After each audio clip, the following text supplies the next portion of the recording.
Welcome to The Jungle, where we discuss social science and applications to business and society. My name is Doug Lepisto, and I am co-founder of Sleeping Giant Capital and the Center for Principled Leadership and Business Strategy at Western Michigan University. Maryann, Martin, welcome to the podcast. Thank you so much, Doug. So today we're joined by, I'm going to introduce you guys, Maryann Feldman, who is the Watts Professor of Public Policy and Management at the Watts College of Public Service and Community Solutions at Arizona State, and also Research Director at the Global Center for Technology Transfer. And we also have Martin Kenney, who is a Distinguished Emeritus Professor of Community and Regional Development at the University of California, Davis, and Senior Project Co-Director at the Berkeley Roundtable on the International Economy. And Maryann and Martin, I got connected to you through your wonderful book, which we'll be talking about today. They're co-authors of the book Private Equity and the Demise of the Local. And this was actually a great book that I got turned on to. I think I saw it on LinkedIn. And your book, I thought, was really important for us to understand what private equity does and how it's reshaping community. But it also really brings into focus why ownership and place matters and how that's often overlooked. And so as an investor, I was very interested in having the opportunity to talk to both of you.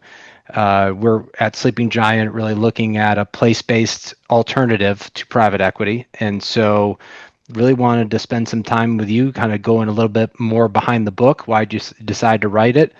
We'll talk a little bit about your core arguments, and then we'll talk a little bit about the alternative point of view, what a private equity manager, fund manager might say that you miss or you don't understand, and we'll have some dialogue about that. So I really appreciate you guys taking the time to chat today. Great. Thank you, Doug. And so, let me say that for a long time, Martin and I have been talking about this question of what has happened to American communities, rising income inequality, and what are the explanations that people proffer and how valid are they? And so people will say, well, American industry has lost due to globalization. But actually, excitingly, the Nobel Prize was just awarded for research that looks at the link between technological progress and economic growth. And I mean, this is very much a Schumpeterian perspective where we expect that new industries will arise so that industries for which we are no longer competitive will move offshore, but then higher value added activities will take root in the American economy and provide employment opportunities. And that hasn't happened.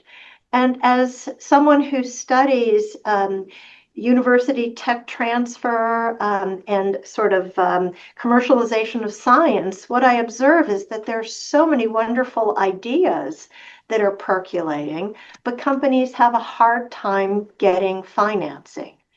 And as Martin and I talked about this and sort of looking at what has happened to towns, for example, there's a book called Glass House, which looks at Anger Hocking in the area outside of Columbus, Ohio, and how that company was sort of lost its edge and then received private equity investment and ultimately closed. And it's a story that's been repeated across the American landscape, where there used to be a lot of geographic specialization in different places. Companies, maybe one company or a small cluster of companies co-locating and really being competitive and providing high quality jobs. But that has largely changed. And so it's just, I won't speak for Martin, but, thinking about why this happened, we also see correspondingly a decrease in local banking and just the availability of finance. And private equity has emerged as a model that commands just so significant resources. And we know that any economic activity requires financing. The way in which we have chosen to finance large swaths of our economy has been really detrimental to local areas. And in looking at this, um, public policy has created incentives for private equity, has made private equity so very lucrative, and it could be relatively easy to change and to have greater capital availability, and then allow for investments in places so that new industries, new firms could take root. And so Martin, maybe talk a little bit about what was your personal motivation for writing this book about private equity and its impact on communities?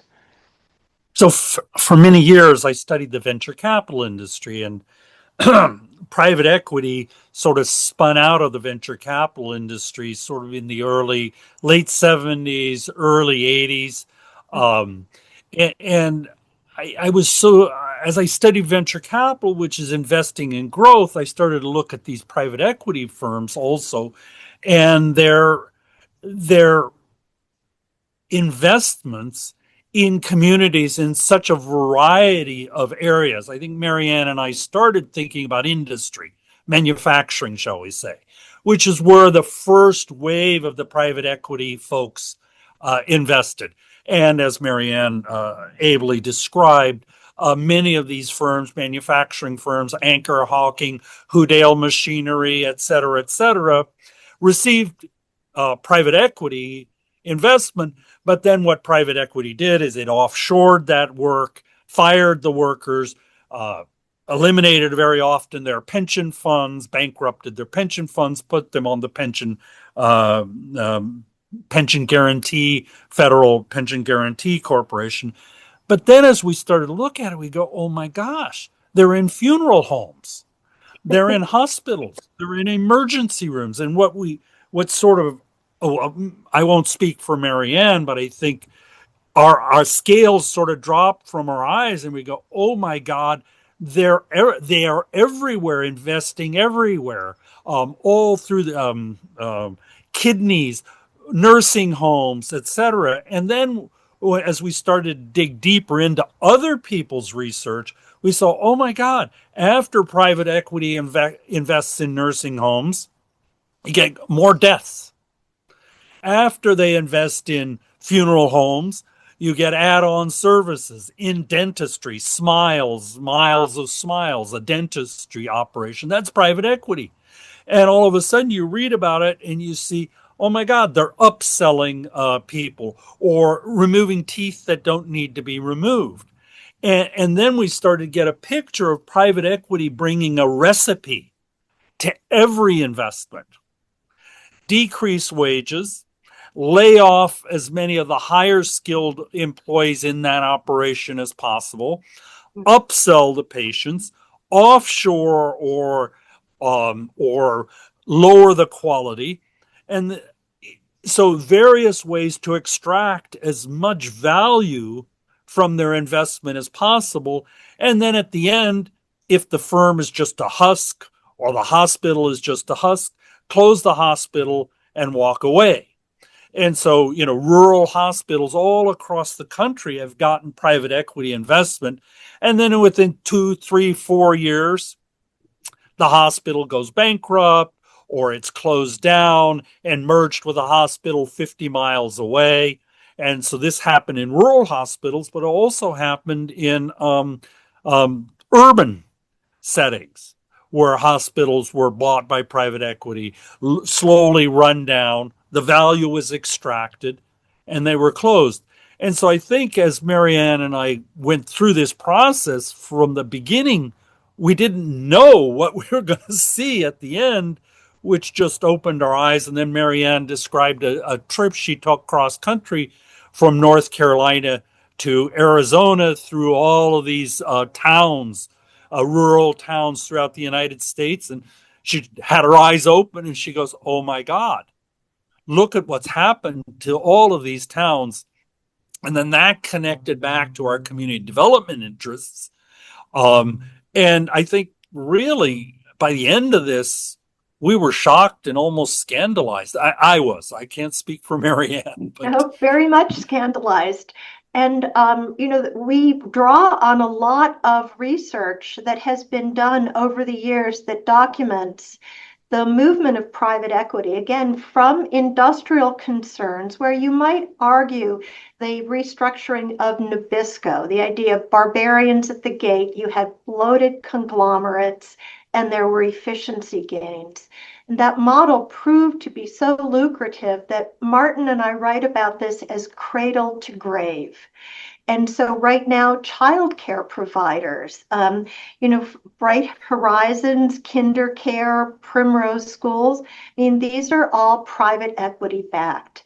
And what happens is they move into an area, they buy up different operations that are ongoing. They create local monopolies so that they can charge what they want.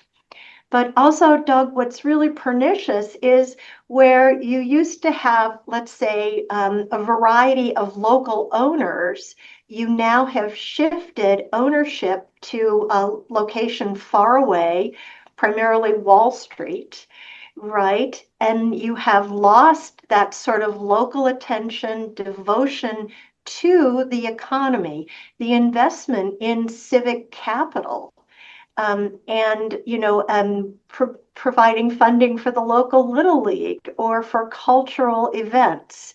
And so it just it decreases the amount of social capital and really the ability of places to restructure. So people who were previously sole proprietors, doctors who owned their practices, now become employees.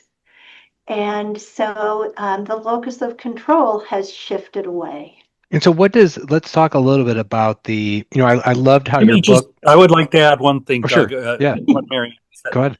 I mean, today we're questioning why our defense industry isn't doing so, isn't sort of fully up to par.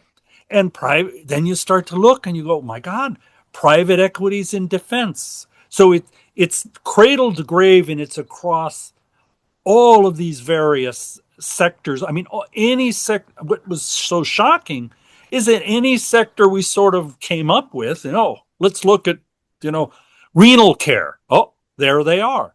Look at emergency rooms. Emergency rooms have been ambulances. I mean, it's just storage facilities.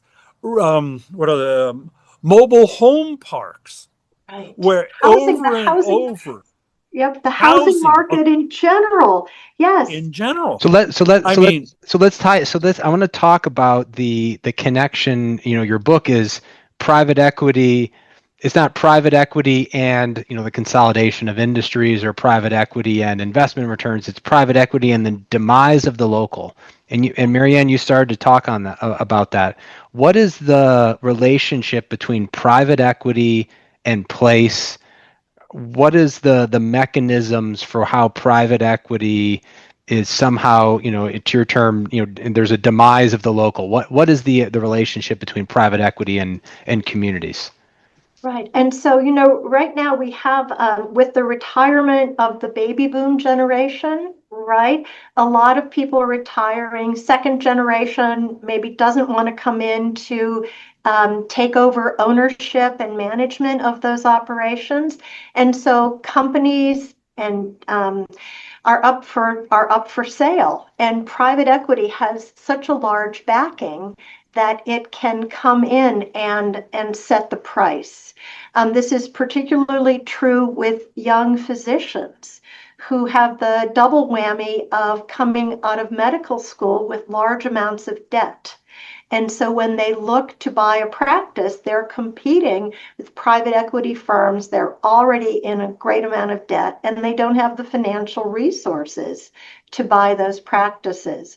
And so, one of the things that private equity does is that it comes in and it will use a company or a, medical practice or a facility, an establishment's assets as debt to finance the takeover. And so then that settles this local entity with a large amount of debt, which it has to repay. And so then the way to repay that is to cut back on employment and quality.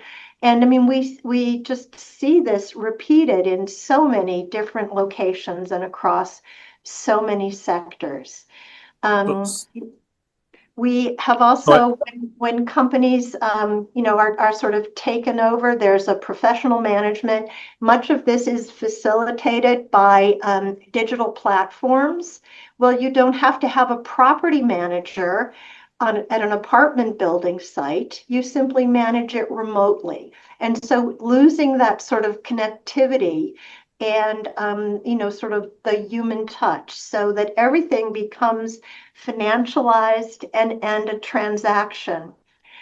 We've even in our interviews and in reading, when private equity will come in, they will require their managers to not live in the community, to commute at greater distance so that they don't become attached to the local community, so that they don't have any qualms about firing people.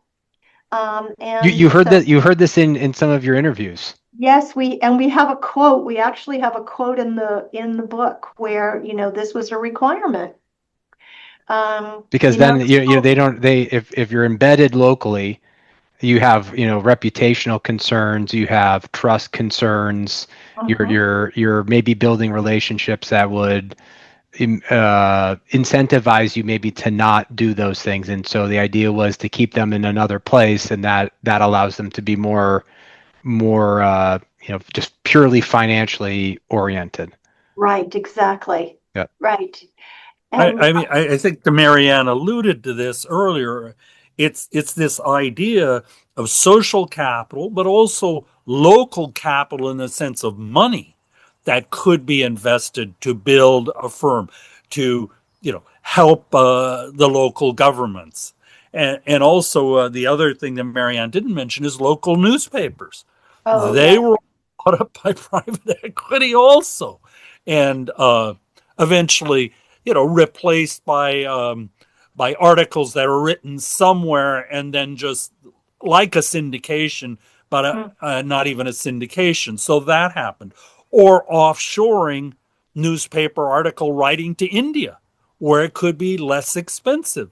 So the whole goal of private equity is to a return on capital as rapidly as possible.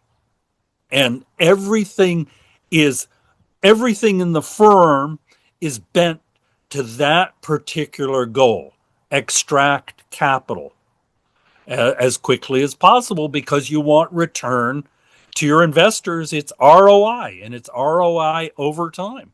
So the more rapidly you extract the wealth, the better your ROI is, which makes it easier to raise a new fund, right? And of course, you get the management fees, and you get the carried interest, which is, if there's a capital gain, you get between 10 or 30%. It's somewhere in that range. And you collect a management fee of 1, 2, 3% a year over the raised corpus of capital. Right. So that's why we're seeing these funds get so incredibly large, right? Because the private equity partners are getting an annual return on the amount of capital that they have invested. And they have management fees that just make it very, very lucrative. And with all this money, and we should mention that, where does this money come from? Well, it's wealthy individuals, but it's also university endowments, and it's pension plans, foundations, pension plans. And so it is the sort of institutions that we believe should be creating social capital and equity that are investing in these operations that actually sort of take wealth away from the places where the workers and the retirees and the institutions are based. So let's talk a little bit about, so you have a few mechanisms here then of, private equity comes in and buys some businesses in a place, and they're incentivizing folks not to live in that place, not to fly in from somewhere else, because that avoids the reputation and some of the other network dynamics that might make them less inclined to be more financially focused, let's say. When you've got ownership of businesses that are placed in or owned in another place, you don't have maybe those same people, those investors who are serving on some of the boards and part of the civic life, the school district, the little league, that sort of thing. If you're not based in a place, you don't have shame as a kind of a regulator of behavior, right? Because you're located someplace else. Um, you lose that kind of control over decision making if all the investment capital is based someplace else. Sorry about that. In another location. And so you have all these mechanisms at work that are pulling then control from a middle America town to a coast, to a big city. Is that typically where these funds then concentrate? They concentrated basically New York, Los Angeles, San Francisco, Chicago, with New York and Boston, with the New York having the preponderance. I think, Doug, you phrased it very well, and I think it's that they don't care about the local. They're not embedded in the local, and they don't care. They can't care because the goal is maximum financial return. Whereas, if you care about a place, that wouldn't be your only motivation. So I think that what you capture is that what's being captured, and what we saw is they don't care. They don't care about the local. They don't care about the workers. They don't care about the patients.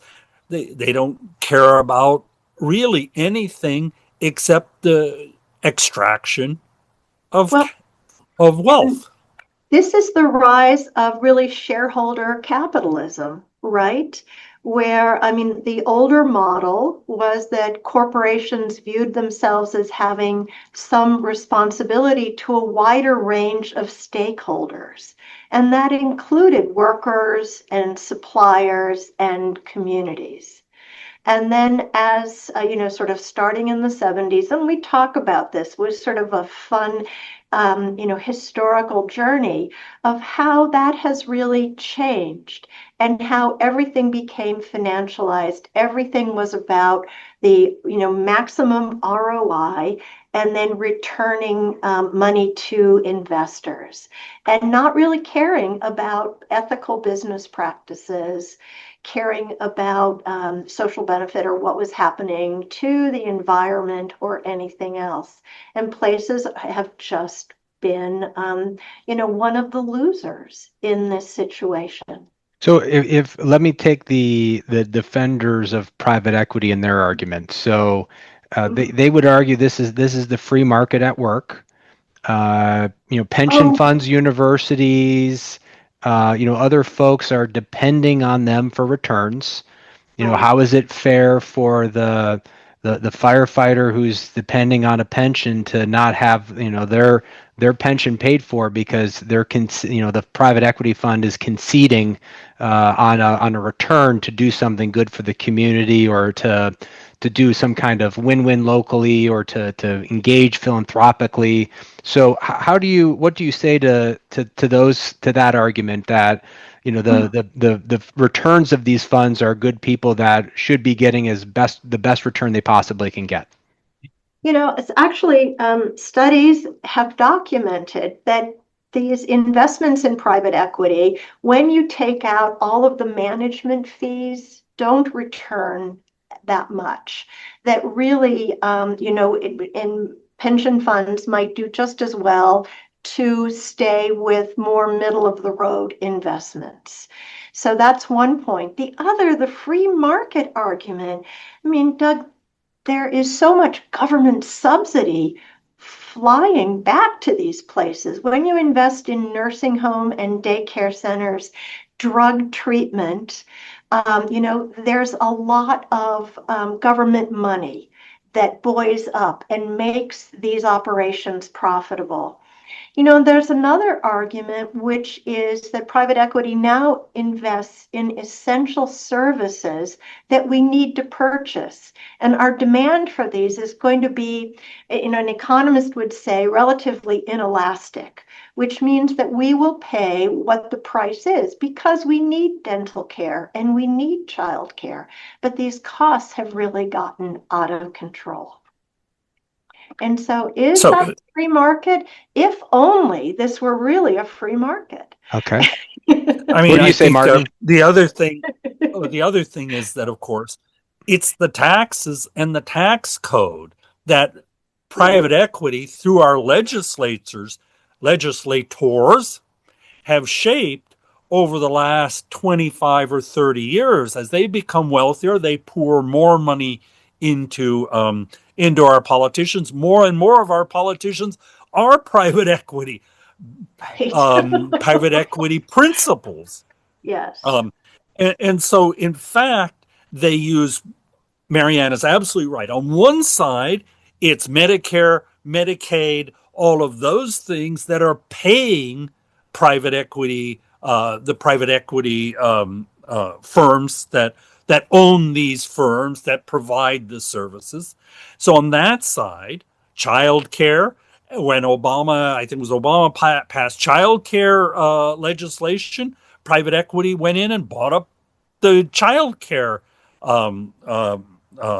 operators, often sole proprietor operators, bought them up, and then raised prices and pushed private equity, push the government to pay more. We know when they take over a nursing home, an emergency room, a renal care facilities, they upcode to the insurance companies.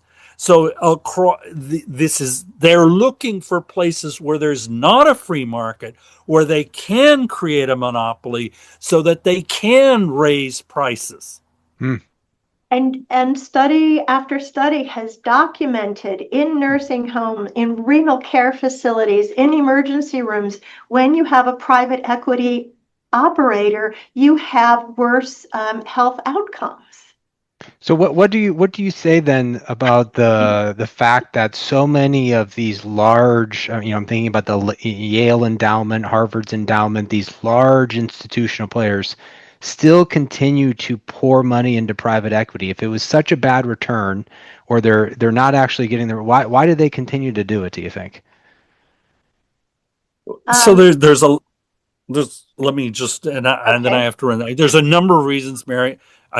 But one of them is that in the 80s, it started to become accepted wisdom that you should put a part of your portfolio in what are called alternative investments, which was private equity.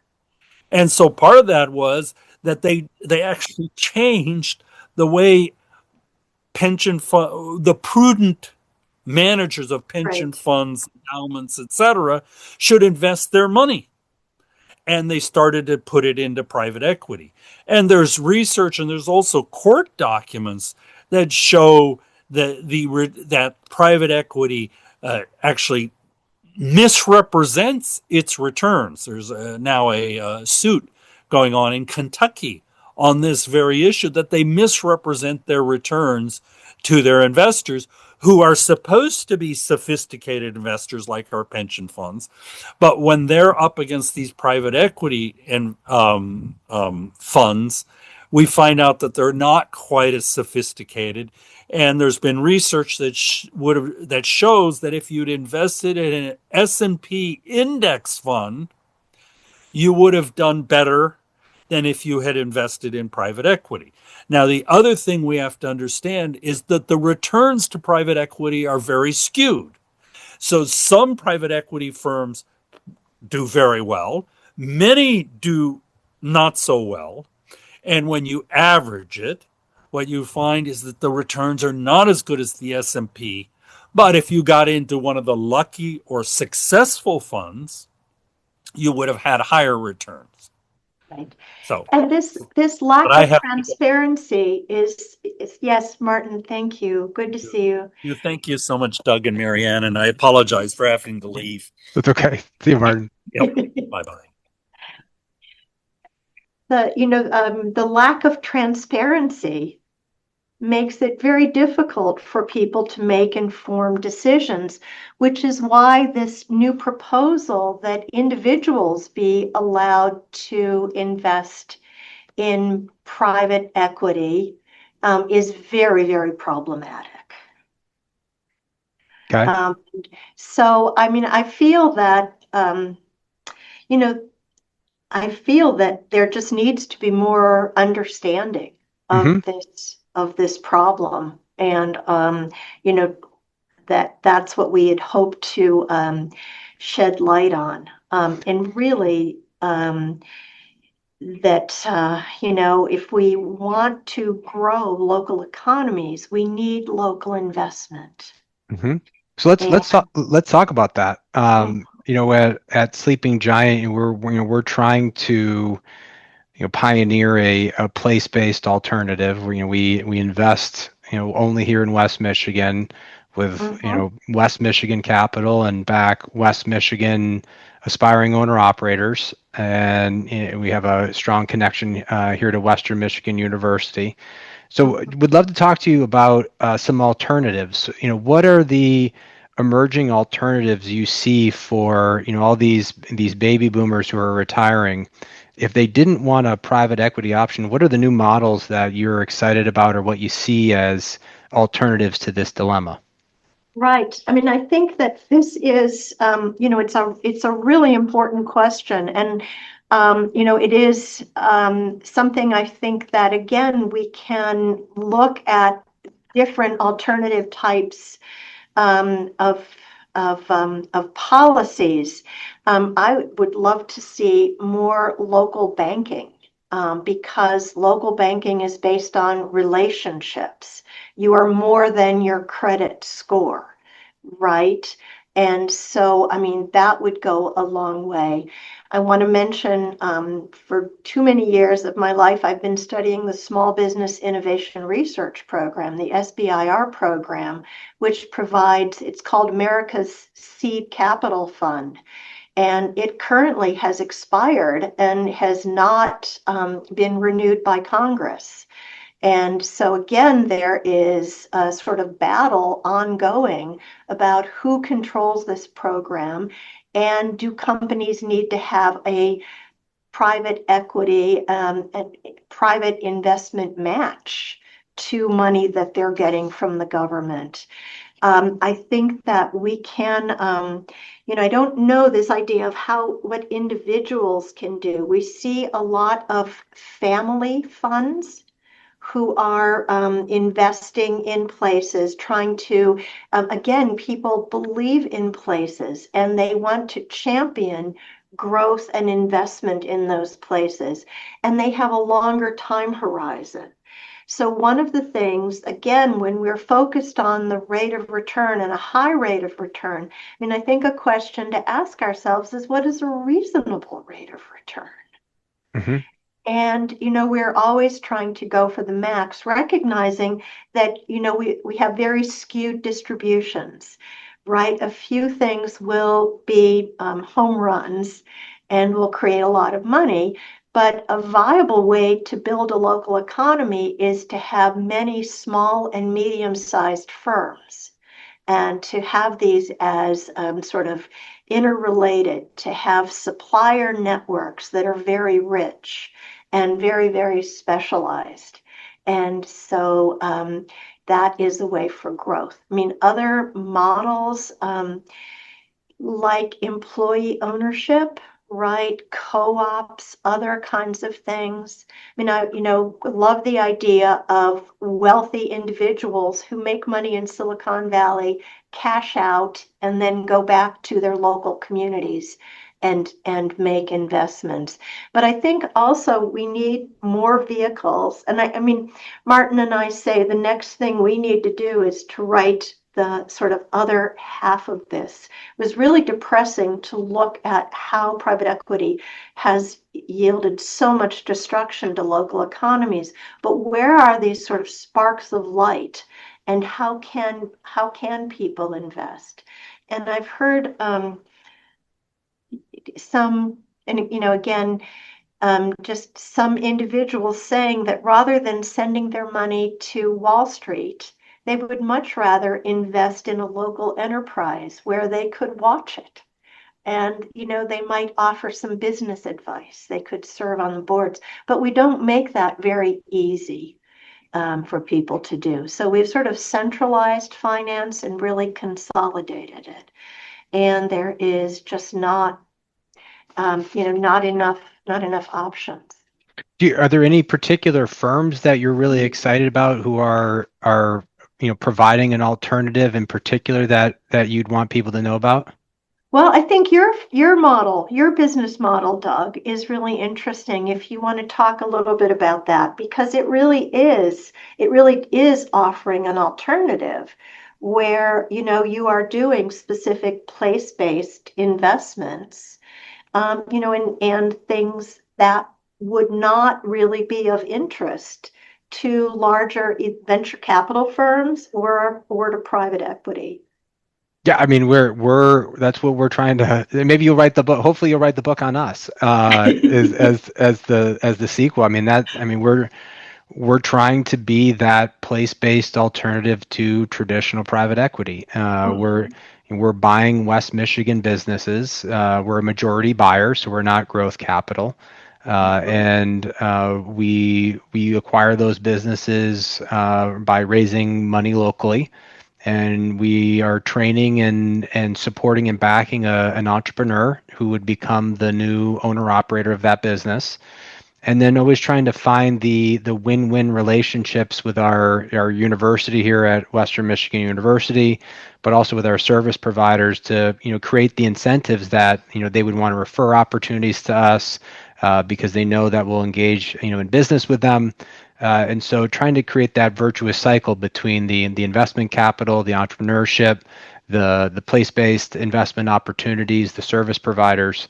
What's been kind of fun for us in the last month or so. I was on a podcast recently called Acquiring Minds, and I've had I don't know, probably a dozen people reach out to me from Mississippi and Florida and Virginia and Indiana and Ohio, inspired by the model that we're creating as something that's an alternative to keep capital, ownership, talent, control local. So that's been really fun to see as maybe we are onto something that's a new model.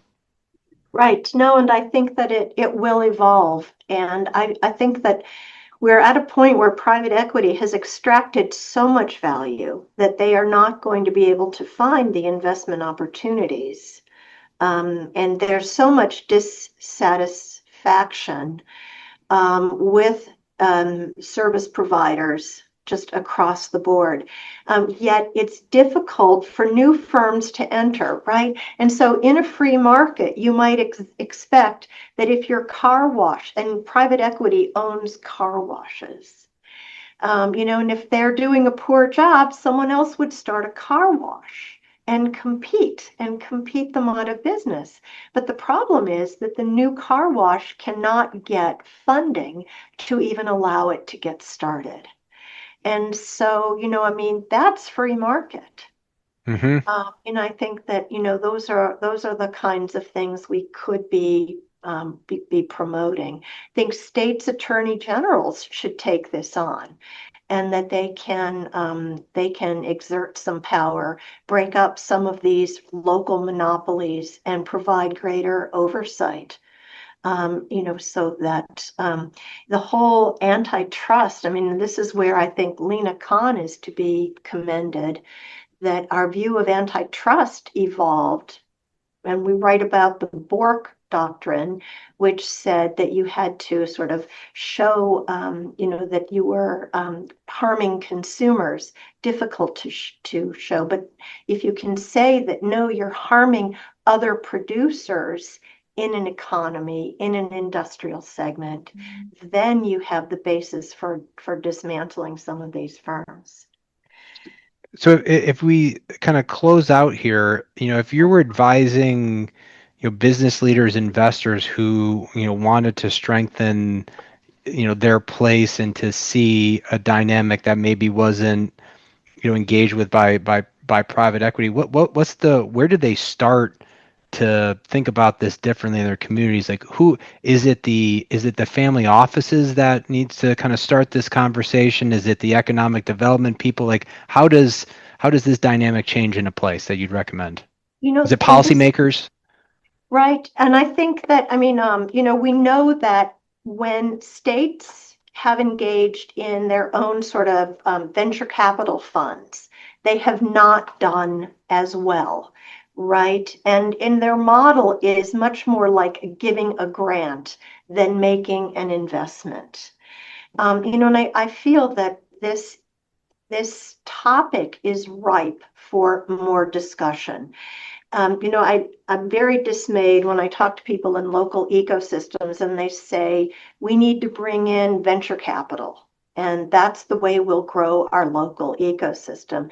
Well, you can get venture capital investment, but they're very likely to invest in that company for 5 to 7 years. IPOs are really rare events. And so it's much more likely that their investments will be sold and then moved out of that location that incubated them. Mm. And so I think that we do need to see more creativity here. And so Doug, that is, I think, the challenge. And I think it's something that, because people haven't recognized this as a problem, that we're not seeing much activity. But I think firms like yours that are starting to percolate are beginning to do this. So if there's folks want to learn a little more about your research, Maryann, or the book, where do they just can they buy the book on Amazon? Where do they go? You can buy the book on Amazon. It's Cambridge University Press. It's actually, a very different kind of book that Martin and I have written in the past, because we usually write books with equations and much more complicated. This is about 80 pages, and it's meant to be read in one sitting. And we go through and just talk about how this model is so different, how it has evolved, when it made sense and maybe was adding economic value and creating efficiencies, to how it has sort of taken over our economy, and then the way it affects, again, cradle to grave. And it's affecting things like housing availability. And many times we don't sort of point this out as being a problem. Healthcare costs and problems with quality of healthcare. And so I feel that we've kind of hit at a root cause for something that has been enabled by public policy and might be changed by public policy. Well, it was great to read your book. I love how you started off with the series Yellowstone, and the idea of the Dutton farm, and the Dutton farm is been there for 140 years next to Yellowstone, and the whole story there of Kevin Costner and the ranch and who's coming to buy up their land. It's the real estate back private equity people, and that whole dynamic. And you think about that show, you think about even some of the Trump tariffs and keeping America first and trying to onshore things, that this notion of capital in place is much more in the zeitgeist today. And so your book is great, Private Equity and the Demise of the Local. It was fun to be able to chat with you about this. I know we've been trying to set this up for quite a while, but a great read for people who are interested in private equity, its impact on place, and look forward to keeping in touch. And if you want to continue your research or explore this, would love to be a part of it. Very good. Doug, thank you so much for this opportunity. And again, I'm at Arizona State University, easy to contact if anyone has questions or comments. Thank you. Perfect. Thank you, Maryann.